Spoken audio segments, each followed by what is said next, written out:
Hi, my name is Manny Peng. In this video, I will show you how to deploy a Trellix sliding server for a site with both WaveLinx wireless and WaveLinx wire installed. All right, as I mentioned before, the rest of the step from step 10 all the way to step 15 uh, will be skipped because those are for optional steps that include backend integration, API integration, demand response, and so on.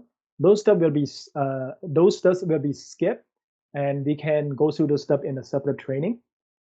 The next important part after you finish setting up the Trellix core server and making sure the whole site is operational is to take a backup for your Trellix core and take a backup of all the WACs that have been imported into Trellix. Okay, so for Trellix core, you can take a backup by logging into the web interface and switch to the Trellix admin application. Once you're in, you have to click on the system tab here. And then you can click on the button that say backup now. Okay. Once you do that, you can select either the configuration data or historical data. Right. So once you click on backup now, it gives you the option which one you want to choose. Okay.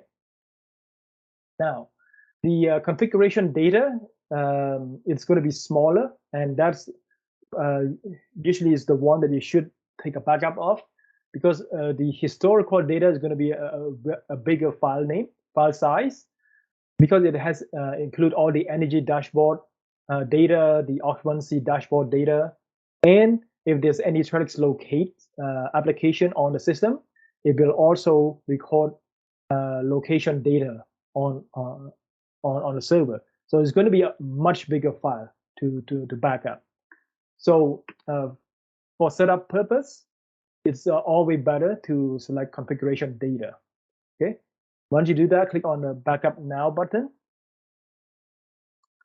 and just give it a few minutes, and you will see a green success toast show up, so to show that system has been successfully backed up.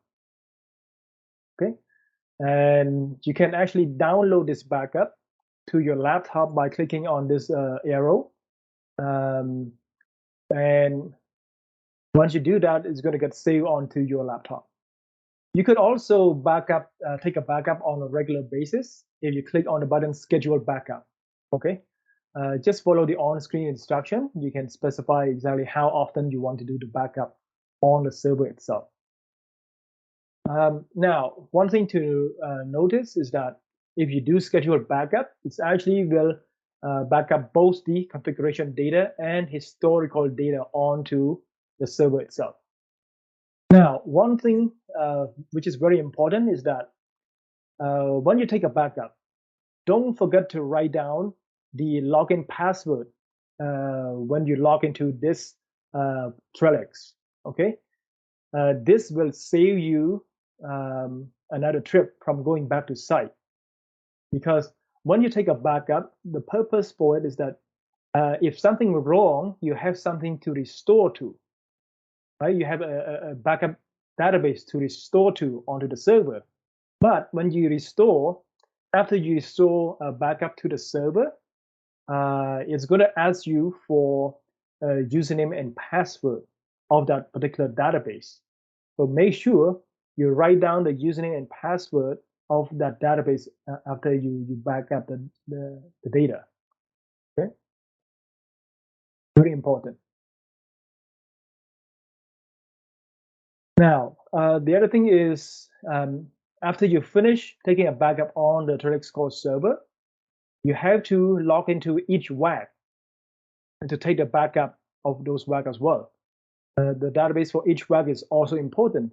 You know, just in case any one of the WAC has issue, at least you have a database to fall back on. Okay. The next step, which is the last step, is to take a log for the server and the WACs or the controller. Okay.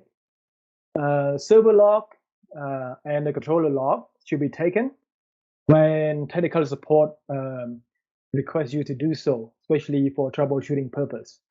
Okay, and after the system is fully commissioned, is a good way to record the system state by taking the log of the server and the individual WACs. These logs will be helpful for future troubleshooting.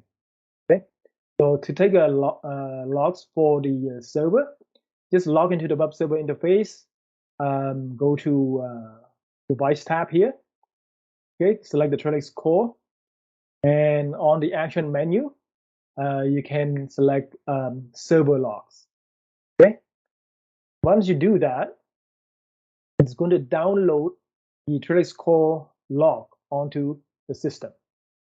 Sorry, it's going to download that log, the entire log, onto your laptop. Okay.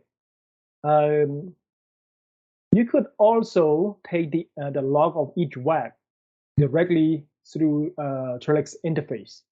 How do we do that? We just need to, instead of select the Trellix core, you have to select the individual controller, like the WAC in this list here. Once you're there, you're going to see a different action set for each WAC. So click on the action, and then click on the controller log in order to download the log for this WAC onto your laptop. Okay, once you do that, it's going to get downloaded, and you can do this one WAC at a time directly from the Trellix interface instead of logging into each WAC and doing that.